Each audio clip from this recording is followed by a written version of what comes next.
Selamat datang di channel Pemuja Malam. Jangan lupa like, share, and subscribe ya. Terima kasih.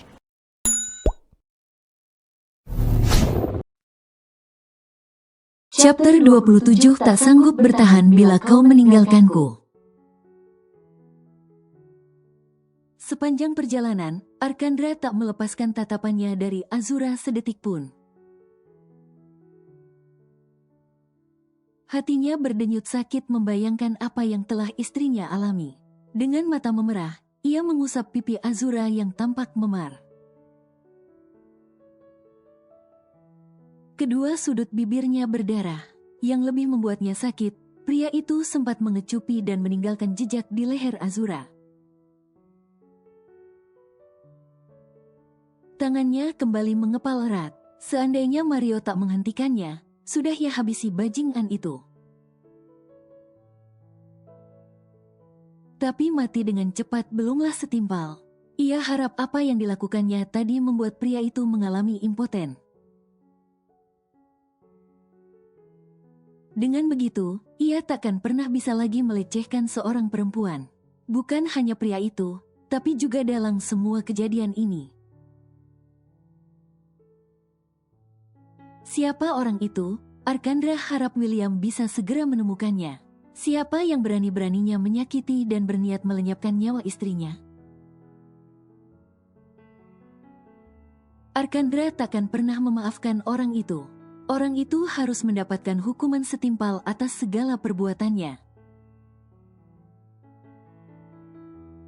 Maafin aku, Ra, maaf, aku hampir terlambat menyelamatkanmu. Maafkan atas kelalaianku. Bangunlah Ra, aku di sini. Dokter galakmu sudah di sini. Kamu sudah aman sekarang. Gumam Arkandra dengan mata terpejam. Seraya mencium dahi Azura yang juga memar akibat terantuk di kaca jendela mobil. Sudah beberapa hari Azura dirawat di rumah sakit. Ia sudah sadarkan diri, tapi kini Azura justru jadi berubah. Ia menjadi pribadi yang berbanding terbalik 180 derajat dari Azura yang biasanya. Azura jadi sosok yang pendiam dan tak banyak bicara. Ia hanya sesekali menjawab bila ada yang bertanya, ataupun merespon dengan senyum tipis, tidak selebar biasanya. Tak ada Azura yang ceriwis, suka mengomel, mudah merajuk, ataupun Azura yang manja. Arkandra tidak banyak bertanya, ia pikir itu wajar. Karena Azura baru saja mengalami peristiwa yang tak terduga. Bukan hanya peristiwa tak terduga, tapi juga hari yang berat sekaligus membahayakan. Beberapa hari ini juga Arkandra tidur di rumah sakit, agar bisa selalu menemani dan memantau kesehatan Azura. Ia dirawat di rumah sakit tempatnya bekerja, jadi ia sengaja mengambil pakaian ganti. Agar sepulang kerja bisa langsung menemani Azura. Pak dokter, bagaimana keadaan Elis? Apa dia baik-baik aja? Tanya Azura cemas. Ia justru mengkhawatirkan gadis kecil itu.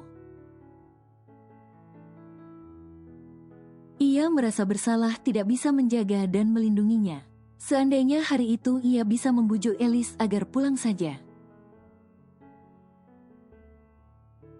Pasti peristiwa itu takkan pernah terjadi. Arkandra mengernyit saat mendengar Azura kembali memanggilnya Pak Dokter. Bukan Mas Dokter seperti yang akhir-akhir ini ia lakukan. Tapi untuk saat ini, ia tidak mau banyak bertanya.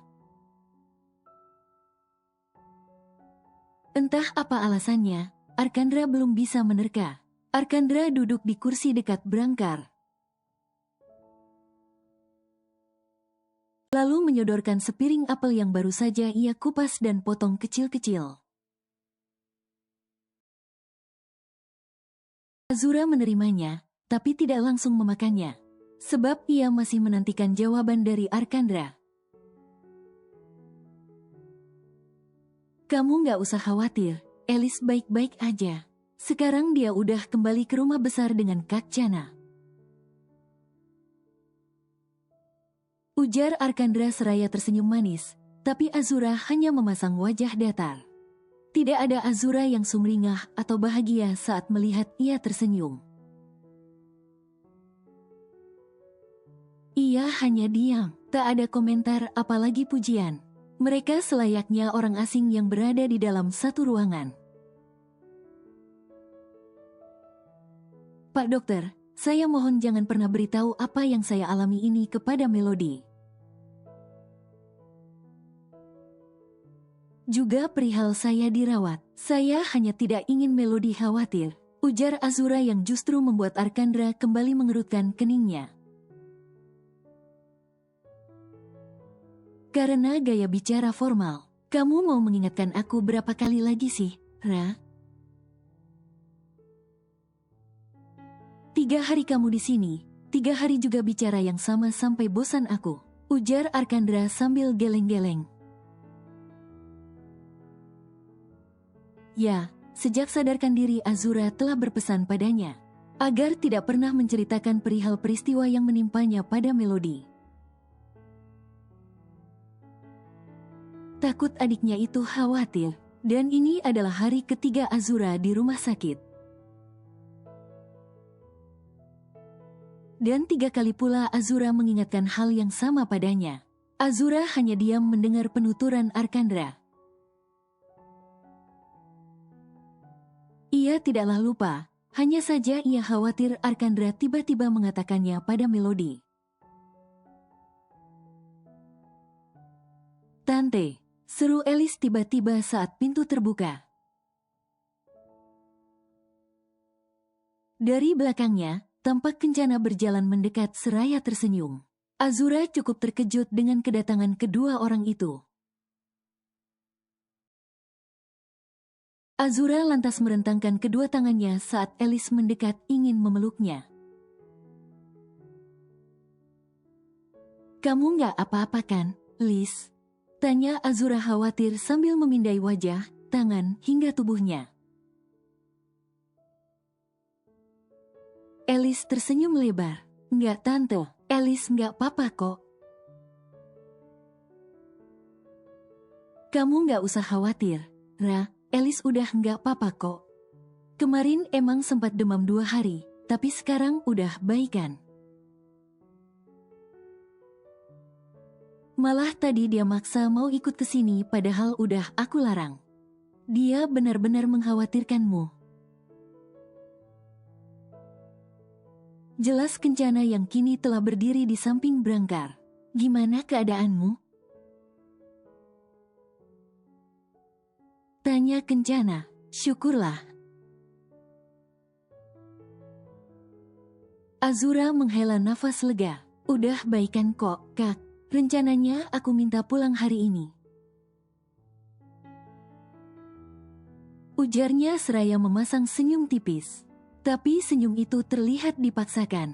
Arkandra bisa merasakan itu. Mereka telah tinggal satu atap lebih dari 1 bulan bahkan hampir 2 bulan. Tentu ia sangat hafal perubahan pada istrinya itu.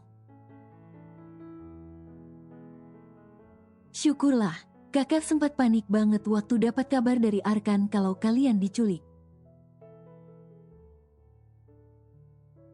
Kakak harap, dalang penculikan itu segera ditangkap, biar mereka segera mendapatkan hukuman yang setimpal. Geram Kencana dengan tangan mengepal. Ia pun ikut emosi saat tahu tentang peristiwa penculikan itu.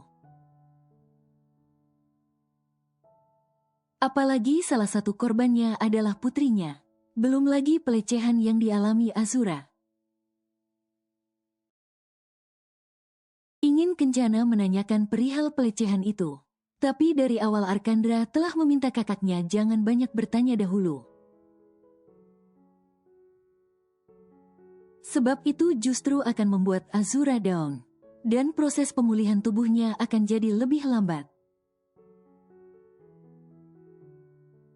Kini Azura telah kembali ke apartemen Arkandra. Setibanya di sana, Azura langsung masuk ke kamarnya dan menutup rapat pintunya. Arkandra hanya bisa menghela nafas panjang melihat perubahan istrinya itu. Mungkin ia masih merasa tak nyaman mengingat peristiwa itu baru terjadi 3 hari yang lalu. Arkandra pikir mungkin Azura memerlukan waktu untuk menenangkan diri. Ra, seminggu ini aku ada seminar di Bandung. Kamu mau ikut? Tawar Arkandra yang dijawab Azura dengan gelengan. Saat ini mereka sedang berada di meja makan. Mereka tengah menikmati sarapan yang telah Azura siapkan. Azura tetap melaksanakan tugasnya seperti biasa. Hanya bedanya, tidak ada lagi Azura yang ceria. Suka bersenandung, suka mengusilinya, suka mengomel, suka menggoda. Dan berdebat dengannya. Arkandra seakan kehilangan Azuranya dan Arkandra tidak suka itu. Beneran, kamu di sini entar kesepian loh. Kalau di sana kan selesai aku seminar, kita bisa jalan-jalan. Hotel tempatku menginap dekat pantai. Kamu pasti senang bisa jalan-jalan ke sana. Arkandra masih mencoba membujuk agar Azura mau ikut. Ia berharap Azuranya dapat kembali lagi setelah jalan-jalan di sana. Enggak, saya mau tinggal di sini aja, sahutnya kekeh memilih tinggal. Arkandra tak dapat memaksa jadi ia hanya bisa menerima. Atau mau aku hubungi Melody supaya menemanimu selama aku pergi? Nggak usah, saya mau sendirian saja. Paling kalau bosan, saya yang menginap di sana. Sahutnya datar. Kini Arkandra benar-benar pasrah. Arkandra menatap nanar Azura yang sikapnya makin berubah. Ia tidak tahu apa yang terjadi dengan istrinya itu. Ia harap sekembalinya dari Bandung, Azuranya telah kembali seperti semula. Tanpa sadar, ia begitu merindukan canda tawa dengan istrinya itu. Tanpa sadar, ia merindukan saat-saat mereka berdebat dan saling mengusili. Tanpa sadar, ia begitu merindukan tingkah manja dan absurd istrinya itu. Padahal baru beberapa hari saja sikap Azura seperti itu. Tapi mengapa, ia seakan telah begitu lama tak melihatnya. Ia rindu, sangat rindu. Sebelum berangkat, Arkandra mencoba mendekat untuk mengusap kepala Azura. Tapi sesuatu yang tak biasa terjadi. Bila biasanya Azura akan dengan senang hati saat mereka melakukan skinship, tapi kini Azura justru menghindar. Ia justru memundurkan tubuhnya. Meninggalkan tangan Arkandra yang menggantung di udara. Azuranya menghindarinya. Sudah 3 hari Arkandra berada di Bandung. Sudah 3 hari juga ia tidak berjumpa dengan sang istri. Perlahan, benih-benih rindu itu mulai menggerogoti hati dan pikirannya. Tidur tak nyenyak, makan tak nafsu. Bahkan saat duduk di antara para dokter selama mengikuti seminar pun, hatinya tak tenang, terlebih ia meninggalkan Azura dalam keadaan tidak baik-baik saja. Arkandra menghela nafas lelah, lalu melempar handuk yang baru saja ia gunakan untuk mengelap rambutnya asal. Ia pun segera menghempaskan tubuh lelahnya di atas kasur king size di kamar hotel itu. Arkandra membalik tubuhnya menjadi tengkurap lalu mengacak rambutnya sendiri. Mengapa kini ia selalu terbayang istrinya itu? Tak bisa menahan rasa rindu yang kian menggebu. Arkandra pun gegas mengambil ponselnya yang terkapar di atas nakas. Kemudian segera menghubungi Azura. Terserah bila ia bersikap dingin seperti 2 hari kemarin. Yang penting ia bisa mendengar suaranya lagi. Dan meredakan sedikit rasa rindu yang kian meletup-letup di dadanya. 1 kali diabaikan.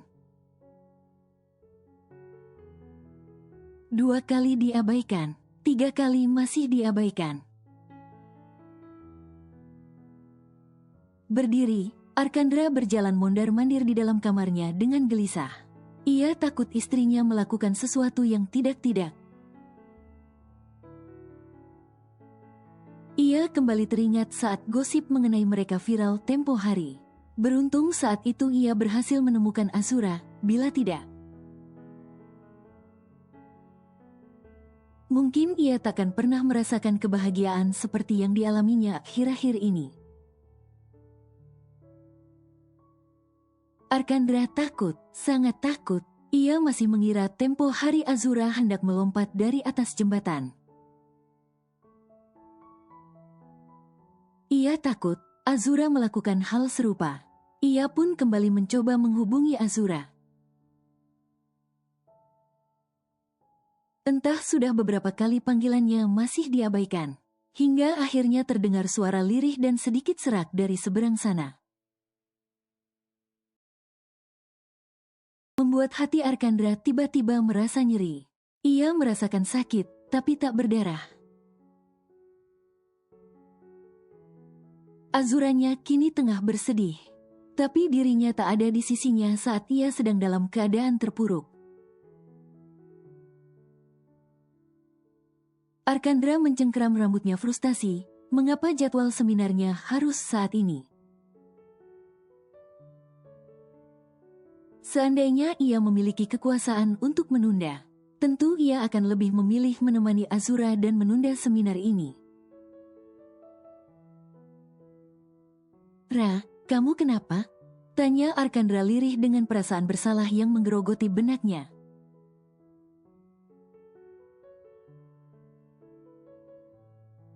Di saat sendiri seperti ini merupakan saat terbaik bagi Azura untuk menumpahkan segala kesedihannya, walaupun ia hanya bisa menumpahkannya seorang diri. Itu lebih baik sebab ia tidak sanggup bila harus mencurahkan juga menumpahkan segala sedih dan sesak di dadanya kepada orang lain. Azura bersyukur Arkandra memiliki jadwal seminar di luar kota. Jadi ia bisa menenangkan diri dan menumpahkan kesedihannya. Tanpa takut ada yang melihat ataupun ketahuan, biarlah ia menelan semua pil pahit kehidupan ini seorang diri. Ia bukanlah orang yang dapat secara terang-terangan terbuka pada orang lain, meskipun itu orang terdekatnya sendiri. Karena itu, setelah beberapa saat kepergian Arkandra, Azura lantas masuk ke dalam kamar dan menumpahkan segala sesak di dadanya seorang diri. Azura meringkuk di atas sofa sambil memeluk lututnya sendiri. Ia meraung dalam kesendirian, menangisi segala kepedihan dan kemalangan yang menimpanya beberapa tahun ini. Tepatnya setelah kepergian kedua orang tuanya. Mengapa dirinya harus mengalami semua permasalahan ini? Mengapa ia harus mengalami segala kesakitan ini? Dimulai dari ditinggalkan kedua orang tuanya, lalu menjadi layaknya orang tua tunggal, terjerat hutang yang tidak sedikit, hingga membuatnya harus banting tulang siang dan malam. untuk mencari uang dan kini ia mengalami pelecehan. Walaupun pelecehan itu tidak sampai ke pemerkosaan, tapi tetap saja ia merasa kotor dan jijik dengan tubuhnya sendiri. Azura pun segera berlari masuk ke dalam kamar mandi dan melepas semua kain yang menutupi tubuhnya. Dipandanginya satu persatu jejak menjijikan yang sempat ditinggalkan pria bajingan itu di tubuhnya. Dari leher, tulang selangka, hingga ke bagian dada, Azura merasa jijik dengan tubuhnya yang telah dijamah pria lain yang bukan merupakan suaminya. Seumur hidup ia berusaha menjaga tubuhnya dari jamahan tangan-tangan kotor. Namun kini, ia justru mendapatkan pelecehan setelah menikah. Bahkan suaminya saja belum pernah melakukan hal seperti ini. Walaupun ia pernah beberapa menggoda Arkandra, tapi Arkandra seakan menjaga dirinya agar tak berbuat terlalu jauh. Walaupun Arkandra pernah mencumbunya, tapi ia tak pernah meninggalkan jejak menjijikan seperti ini. Ia merasa kotor, jijik, benci, ia pun mengambil sabun dan spons.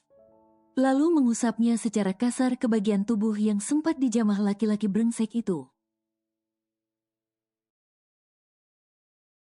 Ia mengusapnya sekuat tenaga berharap jejak itu segera hilang dari tubuhnya. Tapi jejak-jejak itu bukannya menghilang. Justru sebaliknya membuat kulitnya merah dan lecet, bahkan ada yang berdarah. Azura mengerang frustasi di bawah guyuran shower. Ia kini merasa begitu rendah diri. Kepercayaan dirinya telah musnah. Hanya ada sesak, malu, dan jijik yang mendominasi. Mas Arkan, maafkan aku yang tak bisa menjaga diriku. Maafkan aku yang tak bisa menjaga tubuhku hanya untukmu. Maafkan aku memang tak pantas untukmu. Aku telah kotor, aku telah begitu menjijikkan. Aku tak pantas untukmu, mungkin sebaiknya aku menyerah. Ya, sudah sepantasnya aku menyerah. Sudah seharusnya aku menyerah. Mas Arkan, maafkan aku menyerah. Lirih Azura sambil meringkuk di bawah guyuran shower.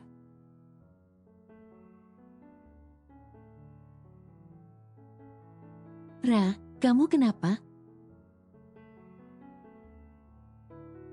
Tanya Arkandra lirih dengan perasaan bersalah yang menggerogoti benaknya. Saya nggak apa-apa kok Pak Dokter. Sahut Azura dengan suara sedikit tercekat dan berat. Air mata Azura menetes. Saat mendengar suara Arkandra yang tampak mengkhawatirkannya, mengapa ia justru mendapatkan perhatian itu di saat seperti ini? Di saat ia sudah ingin menyerah, Azura menutup mulutnya agar isakannya tidak terdengar di seberang sana. Tapi dari suara kamu, kami tidak terdengar baik-baik aja, Ra. Ngomong sama aku, cerita sama aku akan mendengarkan segala keluh kesahmu. Jangan hanya diam seperti ini. Saya nggak apa-apa Pak Dokter. Suara saya kayak gini soalnya sekarang saya sedang sakit tenggorokan. Dusta Azura tak ingin Arkandra terus-terusan mengkhawatirkan dirinya.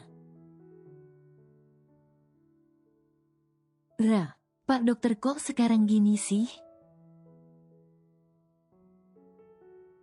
Maksudnya, Arkandra mengerutkan keningnya saat mendengar pertanyaan ambigu Azura. Kenapa sekarang kayak lebih perhatian gitu, nggak kayak biasanya? Pak Dokter juga nggak pernah galak lagi. Tukasnya seraya tersenyum getir. Emangnya nggak boleh perhatian dengan istri sendiri? Tanya Arkandra menggoda. Tapi kenapa baru sekarang? Di saat semuanya takkan lagi sama. Di saat saya sudah.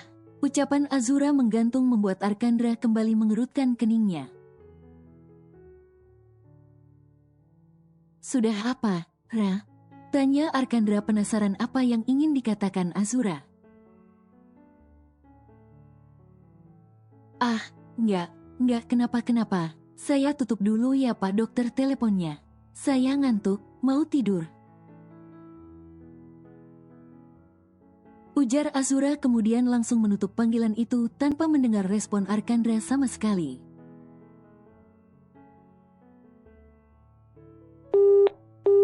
Panggilan ditutup, membuat Arkandra terpaku sambil memandang layar ponselnya. Yang menampilkan wallpaper foto Azura dan Alice saat berada di arena bermain. Senyum itu tampak cerah dan manis.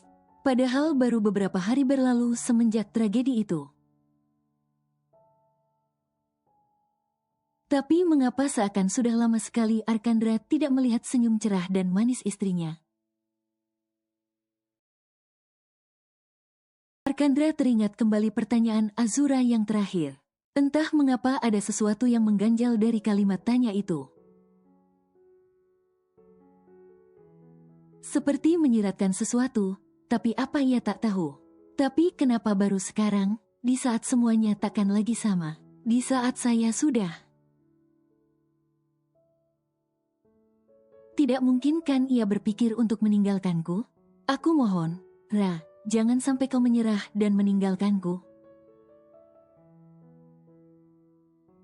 Aku akan benar-benar hancur kali ini bila aku kembali ditinggalkan apalagi itu olehmu.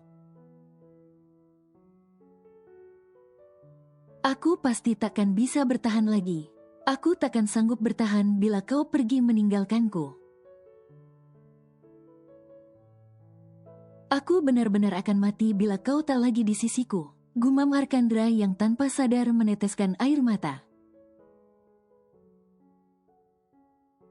Tak sanggup membayangkan, bila ia kembali ditinggalkan oleh orang yang baru ia sadari begitu berarti bagi hidupnya.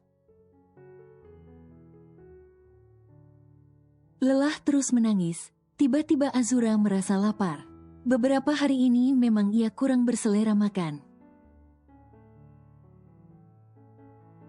Apalagi ia sempat demam karena terlalu lama menangis di bawah guyuran shower. Dengan langkah gontai, Azura berjalan menuju kulkas untuk memeriksa persediaan makanan di dalam sana. Azura menghela nafas panjang, di dalam sana ia tidak memiliki sesuatu untuk dicemil. Sesaat ia memeriksa aplikasi yang melayani delivery order, tapi ia tak berselera satu makanan pun. Akhirnya ia memutuskan untuk membeli cemilan dan minuman ringan di minimarket yang berada di seberang apartemen itu. Azura bergegas masuk ke kamar dan mengenakan celana jeans serta hoodie berwarna abu-abu.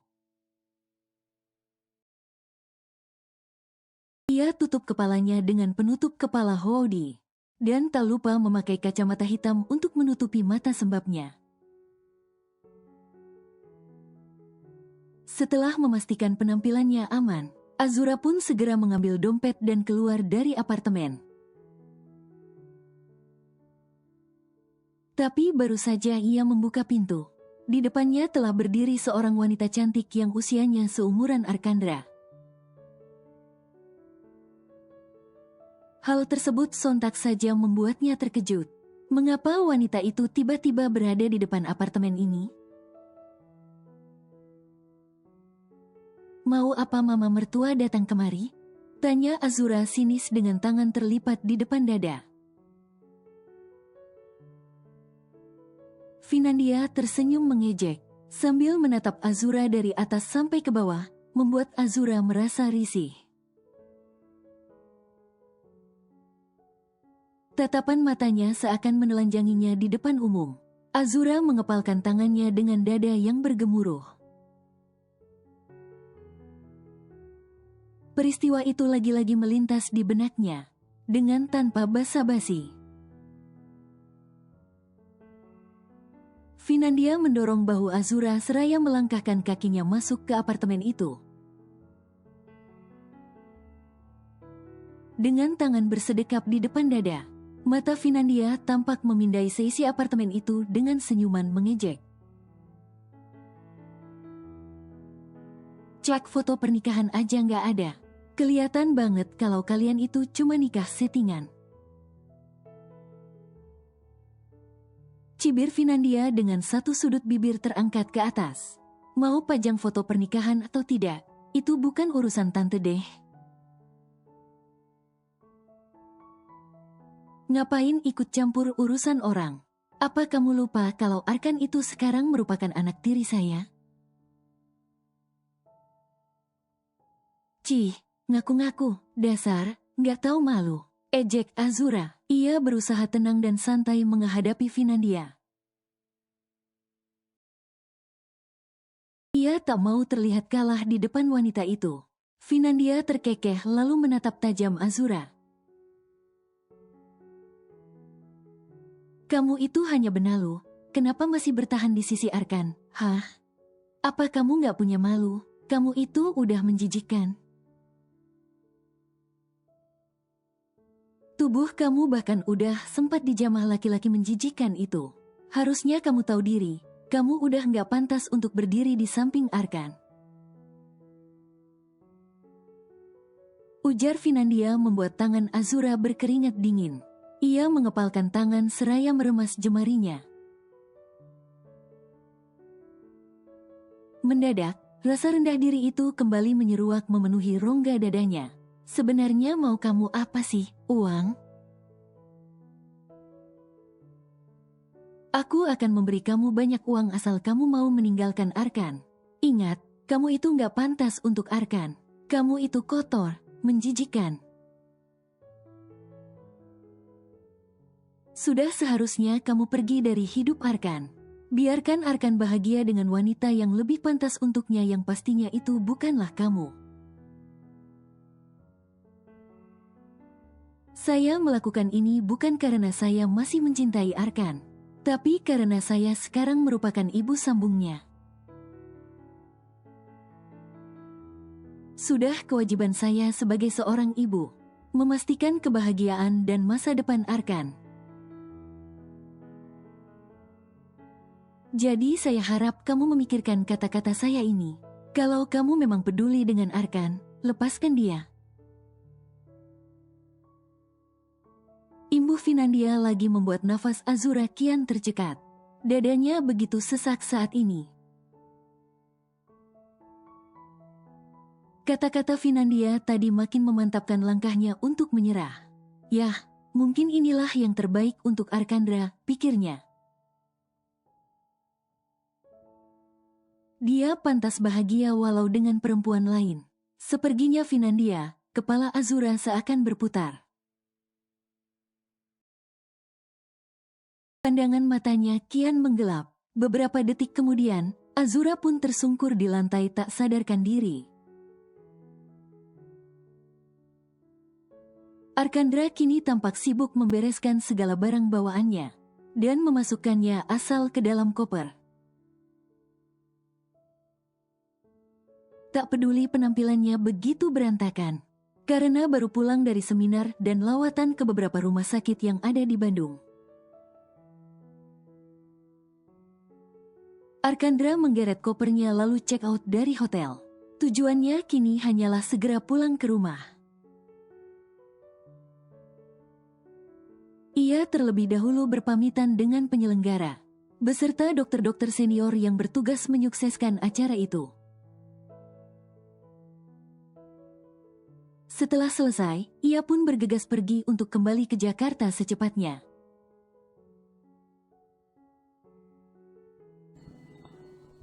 Bersambung.